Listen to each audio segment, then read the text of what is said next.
internal factors. I mentioned that when two people are exposed to the same cancer, one might get it, one might not. Okay?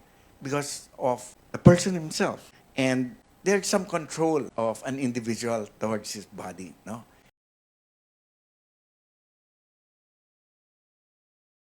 Stress is number one. Stress will give you cancer. Stress will give you a heart attack. I lived in Negros Occidental for 3 years right after the sugar crisis. And the rate of cancer just went through the roof. No? Kasi lahat sila na stress dahil yung presyo ng sugar. It's a one crop island yan eh. No? So one problem lang, boom, everything goes down. No? Prices of sugar go down, incidence of cancer goes up. Stress is bad. Aside from hypertension, no, and even obesity,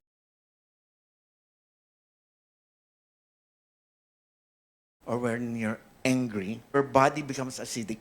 In fact, there's a personality type they call acerbic. Parating galit, no? Parating naghahanap ng away. Yan, magka-cancer yan. Oo. No? Kasi, umaasim ang extracellular environment. They end up getting sick. At yung cool lang, ayan, okay siya, no? Mas mahabang buhay ng happy person kaysa sa yung stressed. No? And there are many reasons, no? Why you can get stressed or depressed or angry. Sure, you can get angry, pero control. You know that most strokes, no? Which is another, most strokes happen in the boardroom, no? Kasi nag-aaway sila doon and all that. They stand up, mali ka, tama ko, then boom, no? Kasi tumaas ang blood pressure, dead. Di ba? Buti nga na dead, hindi na cancer. Di ba? Cancer is very long to treat. Yung dead, ganyan lang, okay na.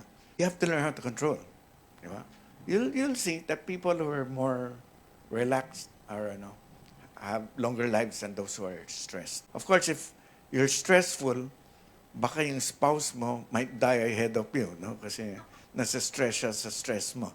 At nakakahawa yan. Genetics. Genetics plays a role in cancer. But not as big as people think. Pero the example I want to put up is diabetes. No? Kasi I see that more often. No? People say, they're overweight, they have diabetes, mataas ang sugar. Kasi yung tatay ko may diabetes. Kasi yung nanay ko may diabetes. Hindi. 5% lang ang genetically acquired. 95%, ikaw yan. Di ba? Now, the reason why it runs in the family is they eat the same food. They have the same practice. They have the same kitchen. If you want to take care of your parents, you make sure that their refrigerator doesn't have all of these crazy foods. You keep away from those. So be wise when you start buying food. Even for your children. Remember I told you, cancer development takes a long time. It starts as a child, actually. Then it just keeps on getting higher and higher. Okay. So genetics, 5% lang.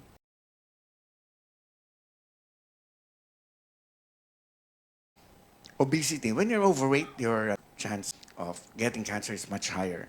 Why? Because of the insulin. When you're insulin resistant, cancer goes much higher. When you're too anxious, yung hyper, everything nagre-react sa it's prone to making you acidic as well, no? Which will promote cancer.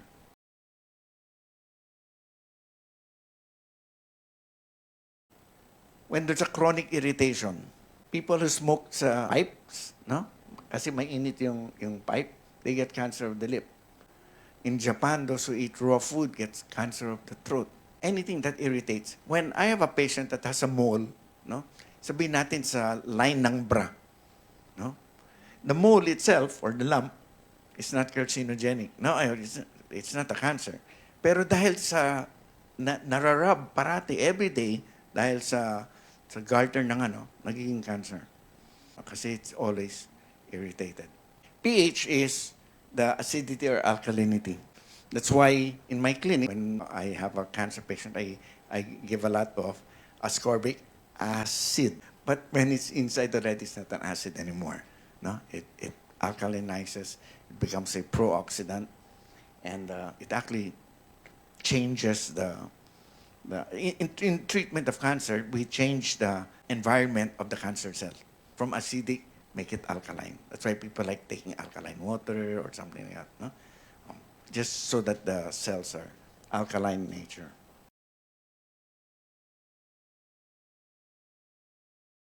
Chronic diseases, like example, well, it is part of chronic irritation, but like hepatitis B.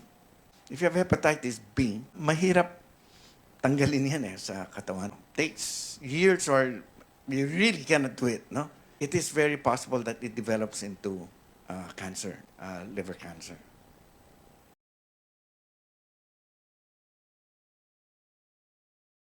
Insulin resistance, those with diabetes, those with, or who are big, no? Now, there is a medicine. What medicine to diabetics take? Metformin.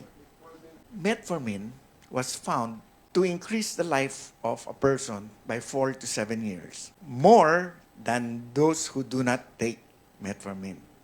To think, those who take metformin, silang may sakit, diabetes pa, but they live 4 years longer than those who don't take.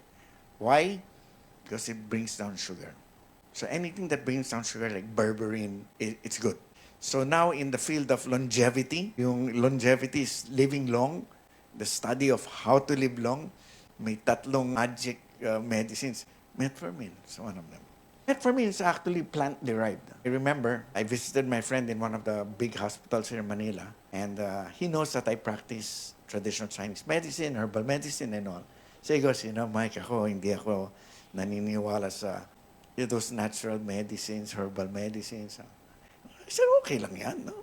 And then may pumasok na pasyente na may diabetes. Umupo na lang ako sa sofa. No? Silang dalawang nag-usap. Tapos nag-prescribe siya ng metformin. So, when the patient went out, I said, akala ko hindi ka nagpre-prescribe ng herbal medicine. Kasi, hindi talaga. I said, nag-prescribe ka ng metformin. I said, herbal yan. No? Hindi niya alam. Of course, hindi niya alam. Many doctors don't know. Because, ganyan ba? Yeah. Aspirin, that's herbal med. Well, penicillin, you can call it herbal med. Many things derived in nature that can help man. When man thinks that he can make something better than that, he's kind of delusional.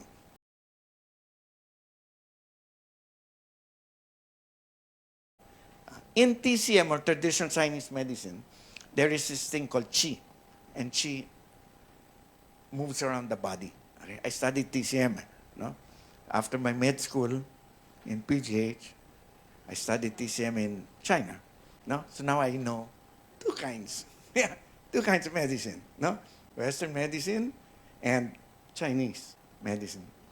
When I was studying there, the Chinese doctors, hindi sila believe sa Western doctors. Diba? Sa Western trained. They make fun of me. To test me. They go, Doc Mike, okay, why do you think women have more breast cancer than men? And so I'm thinking, I want to answer in terms of hormones and all that stuff. Pero, I'm thinking lang, binabanatan na ako. They go, don't tell me it's because they have bigger breasts than me. I said, I won't tell you that. Diba? That's not my answer. He goes, so what? So I said, sige nga. I said, that's why I'm here with you now. You have to teach me. Don't make fun of me. Diba? Teach me why things are like that. Ang sagot, why do women have more breast cancer than men? It's because women are more emotional. Has something to do with qi. When someone is in grief, no? Or nabigo or something like that, diba? They go, napakasakit yan. No, napakasakit, Kuya Eddie. Hindi, it's here. Why? Because the qi of the woman runs up here. Main qi runs up here. The man, here. Okay? The woman here. When your chest is painful and it's masakit, you don't go, ang sakit. Hindi eh. You go this way. Why? Because kasi gumaganon yan eh. Okay? So the qi that flows here is may bara. Stagnant. It's not moving. May bara. It moves to the left and right. Now you have more qi running around in your breast. No? So the cells those little cancer cells we all have, ngayon ang daming energy kasi doon pumupunta. Bumubukol yan. Bumubukol. So the way we treat it with acupuncture is a needle here to open the channels of the qi. That's why when qi flows smoothly, you won't get any sickness. No? Pero kapag may bara anywhere, food can make it bara, injury can make it bara, emotions can make it bara. Diba? Then you get cancers.